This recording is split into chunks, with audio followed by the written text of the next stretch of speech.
আসসালামু আলাইকুম। পুরনো একটা ভিডিও দেখে মনে পড়ে গেল ইন্ডিয়ার একটি প্রদেশ সিকিম।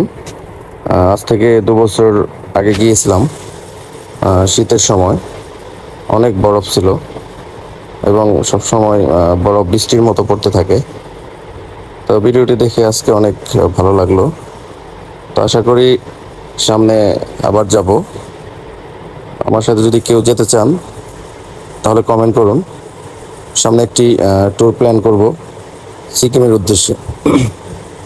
আসলে এখানে গেলে মনে হয় যে আসলে কতটা ঠান্ডা। আমাদের পাশের দেশ হতেও আমরা এটা অনেকেই দেখতে পারি না। যাই হোক, সামনে একটি প্ল্যান করব।